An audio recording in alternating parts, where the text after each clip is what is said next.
नमस्कार, मेरा नाम ज्ञानेश्वर है और आप देख रहे हैं लाइव सिटी। देखिए, पटना की स्थिति लगातार भयावह होती जा रही है। आपको हम डराना नहीं चाहते हैं, लेकिन सच बताना चाहते हैं ताकि आप सुरक्षित होइए, क्योंकि जो अभी हालात हैं और उपचार की जो व्यवस्था है वह आपकी जान की हिफाजत की गारंटी नहीं दे रहा है। इस वीडियो में आपको आगे हम एक ऑडियो कन्वर्सेशन सुनाने जा रहे हैं, जिसे सुनकर आपके रोंगटे खड़े हो जाएंगे। ये कन्वर्सेशन हमारी जो बातचीत हुई है वो सचिन और मीनाक्षी, देखिए दोनों हस्बैंड वाइफ है। सचिन तो अब रहे नहीं। सचिन 37 ईयर्स ओल्ड, 37 साल के, और मीनाक्षी वाइफ 32 ईयर्स ओल्ड। दोनों मूल रूप से कोलकाता के रहने वाले। सचिन पटना में नौकरी करते थे।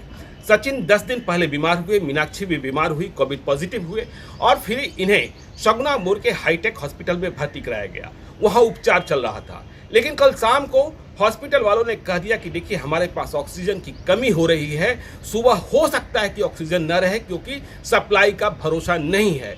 सचिन को अधिक ऑक्सीजन की जरूरत है, मीनाक्षी को कम है। ऐसे में जो सचिन के अटेंडेंट हैं वे सचिन को डिस्चार्ज कराकर दूसरे अस्पताल की तलाश में निकलते हैं एम्बुलेंस से। खबर मिलती है कि जो बेहटा में ईएसआई का हॉस्पिटल है, जिसके बारे में बड़े बड़े दावे किए जा रहे थे कि वहाँ तैयारी मुकम्मल हो गई है, वहाँ सब कुछ की व्यवस्था हो गई है, तो सचिन को लेकर एम्बुलेंस से उनके अटेंडेंट रात को 1:30 बजे पहुँचते हैं बेहटा ईएसआई हॉस्पिटल। लेकिन वहाँ भूत नाच रहा होता है। वहाँ न तो कोई पारा मेडिकल स्टाफ मिलता है, न कोई डॉक्टर मिलता है। परेशान, जिंदगी और मौत से लड़ते सचिन वहां पहुंचते हैं। उनके अटेंडेंट निराश होकर लौटने लगते हैं, और जब लौटते हैं निराशा की अवस्था में, रास्ते में ही होते हैं, तो एम्बुलेंस में जो ऑक्सीजन है वो खत्म हो जाता है और रास्ते में ही सचिन की मौत हो जाती है। तो सुनिए सचिन के अटेंडेंट के साथ हुई मेरी बातचीत। आपका शुभ नाम क्या हुआ? सर मेरा नाम रोहित। हाँ, क्या हुआ है रोहित जी? सर ऐसा हुआ कि सर हमारे भैया भाभी दोनों थोड़े बीमार थे। 10 दिन पहले हमने एडमिट किया था इनको। भैया भाभी क्या नाम है? सचिन और मीनाक्षी। सचिन और मीनाक्षी कहाँ, पटना के ही रहने वाले हैं? नहीं, भैया यहाँ सर्विस करते हैं, रहने वाले हम लोग कलकत्ता के हैं। अच्छा अच्छा, तक 10 दिन पहले बीमार हुए थे? हाँ, तो इनको एडमिट किए थे। कहाँ? बीमार तो थोड़े पहले से थे, हाईटेक हॉस्पिटल में। अच्छा, ये सगुना मोड़ पर जो है? हाँ। अच्छा, फिर? तो अभी यहाँ पे क्या है कि अभी कल से यहाँ पे ऑक्सीजन की बहुत किल्लत हो गई और भैया को ऑक्सीजन की बहुत जरूरत थी। कब कब कब किल्लत हुई है? ये कल शाम से। कल शाम से, हाँ। तो फिर हम इनको यहाँ से डिस्चार्ज करा के वो ईएसआई लेके गए। अच्छा, यहाँ यहाँ ये ऑक्सीजन नहीं ले पाए? दे रहे थे, पर ये बोले थे कि कल सुबह तक हमारे पास खत्म हो जाएगा। अच्छा, तो आपने डिस्चार्ज करा लिया? हमने डिस्चार्ज करा के इन्होंने रेकमेंड किया था ईएसआई, हमने ईएसआई अच्छा तो लेके गए। अच्छा अब ईएसआई लेके गए तो वहाँ पे सर कोई एक भी आदमी नहीं था वहाँ पे। अच्छा, वहाँ कोई भी पैरामेडिकल स्टाफ और कोई डॉक्टर नहीं था? कुछ नहीं था। रात के हम लोग 2 बजे के आसपास पहुंचे थे, एक आदमी नहीं मिला मुझे, एक आदमी। कितना बजे लेकर गए थे आप वहाँ बेटा? ये आपका 2 बजे, 1:30 से 2 बजे के बीच में, रात को? हाँ। अच्छा, कितनी उम्र है सचिन जी की? सचिन जी की उम्र कितनी है? 37। 37। कहाँ नौकरी करते थे ये यहाँ सर्विस करते थे। कंपनी का नाम क्या है सर, मुझे याद नहीं आ रहा है। अच्छा, ठीक है, बता दूंगा। हाँ। फिर क्या हुआ? फिर सर उनको वापस रिटर्न लेके आ रहे थे हाँ पटना सिटी। हाँ। तो आते वक्त वो क्या है कि बहुत हाई ऑक्सीजन में इनको दरकार था, तो हाँ। एम्बुलेंस में ऑक्सीजन खत्म हो गया था। My God. हाँ। तो लाते लाते सर फिर वो उसी रास्ते में वो एक्सपायर हो गए। रास्ते में एक्सपायर कर गया। और मीनाक्षी जी हॉस्पिटल में ही है अभी? हाँ हाँ। Oh my God. तो मीनाक्षी जी अभी ऑक्सीजन मिल रहा है उनको कि हाईटेक में की समस्या है? नहीं, अभी तो मिल ही रहा है। अच्छा, तो अब अभी वहीं रखे हैं कि शिफ्ट कर रहे हैं? सर अभी तो वहीं रखे हैं, भैया का काम कर लें उसके बाद फिर डिसाइड करेंगे। अच्छा, तो क्या प्रॉब्लम हुआ? जब मीनाक्षी जी को मिल रहा था तो सचिन जी को मिलने में क्या परेशानी थी?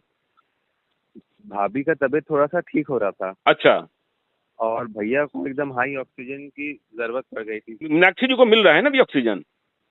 हाँ, अभी तो यहाँ पे ऑक्सीजन है। इन्होंने कहा था कि हमारे पास आ भी सकता है, नहीं भी आ सकता है। अच्छा, तो आप बस वो एक रिस्क का फैक्टर था। रिस्क का तो मुझे फैक्टर। उस समय रिस्क लेना नहीं था, तो मैं ले गया था। तो आपको एम्बुलेंस मिल गया था? आपको एम्बुलेंस मिल गया था? हाँ हाँ हाँ। एम्बुलेंस हॉस्पिटल वाले ने दिया था, आपने खुद किया था? नहीं, वो नंबर मिला था, मैं नंबर में फोन करके मंगाया था। आपने मंगवाया था? अच्छा, अब आप क्रीमेशन में लगे हैं ना? हम्म। चलिए, ठीक ठीक। तो आपने सुना हालात क्या हैं, कैसे हैं। अब जिस वक्त मेरी बातचीत हो रही थी, सचिन के अटेंडेंट और उनके परिवार वाले जो पटना में जानते होंगे, सचिन की अंत्येष्टि के लिए उन्हें बुलाया जा रहा था, उनके शव को अंतिम संस्कार के लिए ले जाया जा रहा था। सोचिए गम, त्रासदी।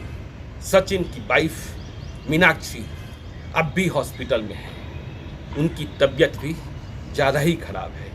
उन्हें इस बात की खबर नहीं दी गई है कि उनके पति की मौत हो गई। जब यह खबर उन्हें मिलेगी और कितनी त्रासदी होगी, कितना डिप्रेशन होगा, कितना अवसाद होगा, आप समझ सकते हैं। तो पटना की स्थिति ये है, आपको हम कल से ही आगाह कर रहे हैं कि पटना के हॉस्पिटल्स जो हैं वहाँ ऑक्सीजन की कमी हो गई है। कहा जा रहा है, कई सारे हॉस्पिटल्स कह रहे हैं कि यदि आप पेशेंट लेकर आ रहे हैं तो ऑक्सीजन की व्यवस्था करके साथ आइए, यदि नहीं कर सकते हैं तो मत आइए।